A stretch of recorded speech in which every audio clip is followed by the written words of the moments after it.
talk about a bombshell report. The Justice Department allegedly told President Trump months ago in May that his name is among the many names in the Epstein Files. Now, that is according to exclusive reporting by the Wall Street Journal. Get this, his name appeared multiple times, according to senior administration officials. Trump's speaking out about the claim. Let's watch.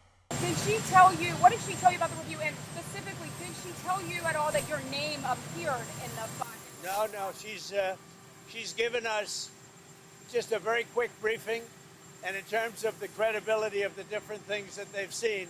And I would say that, these files were made up by Comey, they were made up by Obama, they were made up by the Biden, it's going to be up to her. Whatever she thinks is credible, she should release, yeah.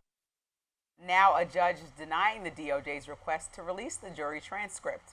It all comes amid nuclear fallout in the MAGA world and beyond after the Justice Department said earlier this month the Epstein client list does not exist. Following the news, Democratic Congressman Don Beyer taking to X saying, quote, "It was the simplest explanation all along."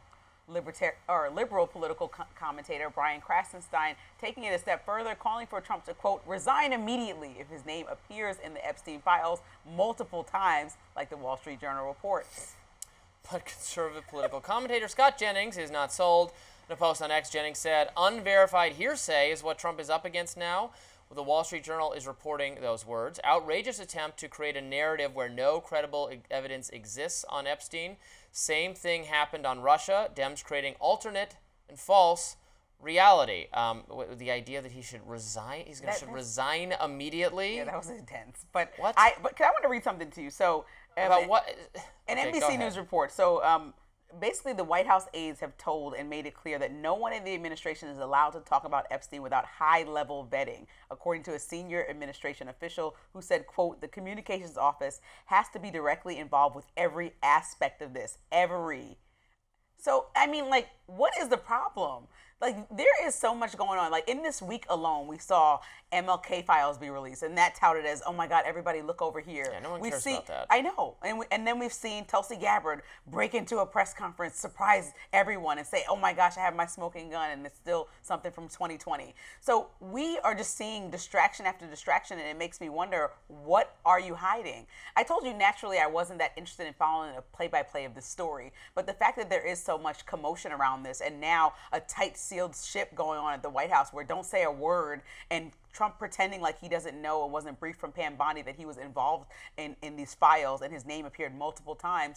And that's just a flat out lie, according to reports, right? He knows and was briefed, and that's just not the Wall Street Journal anymore. Multiple people are reporting that he had some understanding that his name was connected to these files. Yeah. So what's the big... Wait, but let's be very clear here. This is not a bombshell. I described it as a bombshell in what I read, but it's not actually a bombshell. We know that Epstein and Trump were friends, that they spent time together, that Epstein visited Mar-a-Lago. That is not a secret. So by files, it could just be the known associations of Trump and Epstein, which are acknowledged and known, that ended before his criminal sexual proclivities became public knowledge and he was prosecuted for them. Their association had ended by then.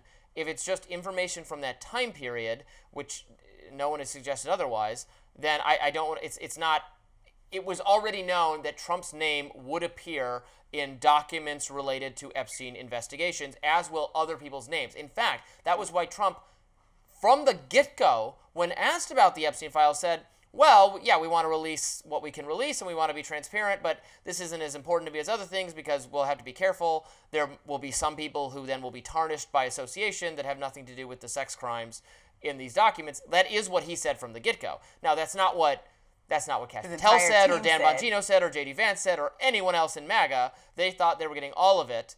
And the way he's gone about this has made it seem like there's something more sinister in the files that's being kept back. So I think what they've done is I don't think that's the case, but I think they've made it look like that, which was really stupid. This is like a textbook how not to handle a PR issue, right, is to bury and hide and conceal, because now you're making it look like there's something to be embarrassed about. And when Marjorie Taylor Greene criticizes the president, then you know there's a huge problem. She's being very vocal. Like, you have to give more information. Otherwise, I was listening to Matt Walsh criticizing him the other day, Daily Wire.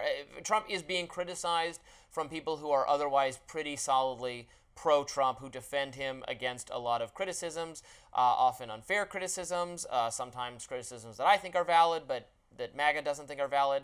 So that he's having a lot of frustrated MAGA people goes to show that this approach has not been good.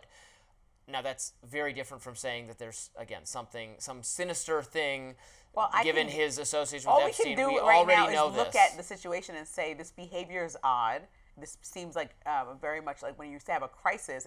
If I wasn't attached to something, then it wouldn't be a crisis for me, right? You're calling this a PR crisis and having a moment where the team is in disarray. It wouldn't be disarray or strife for me if I knew it had nothing to do with something. It would be as simple as the way he comes forward with other press conferences and says, I don't know what you're talking about. I don't care.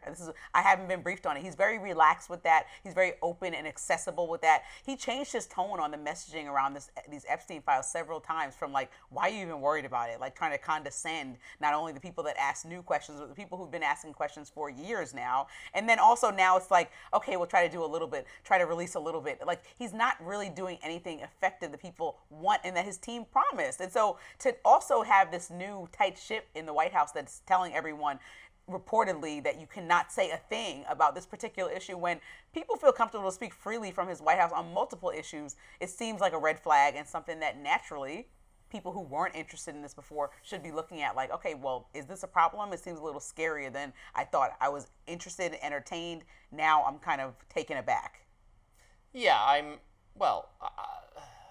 am. It's not going to go away. This approach is not going to work because, I say that, and then I guess I don't know. Maybe over the fullness of time, Trump can just grind down the base and redirect them. He's done this with, for instance, January 6th was something that caused a lot of condemnation of Trump, even from within the conservative world initially.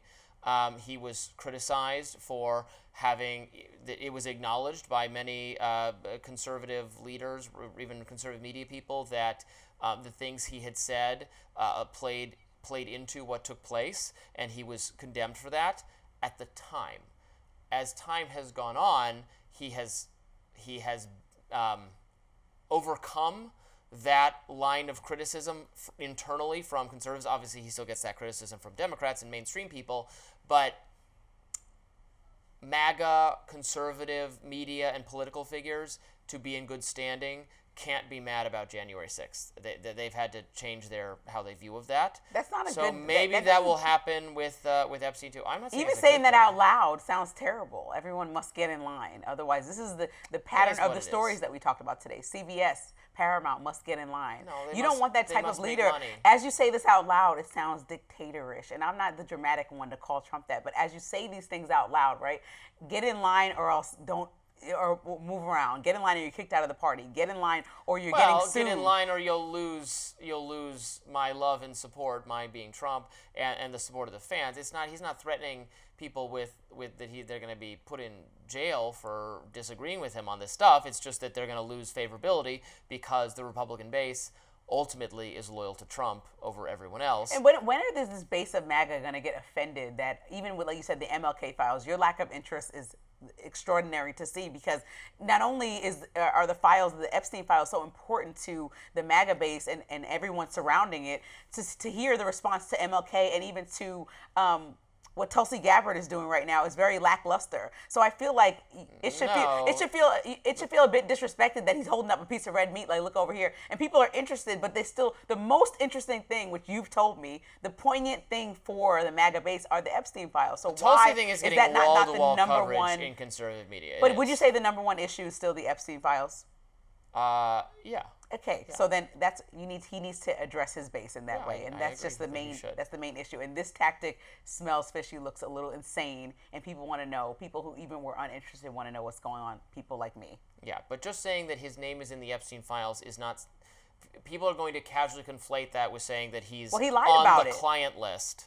Well, he lied which about is not it. what They they're asked saying. him, and he lied about it when he was just in that.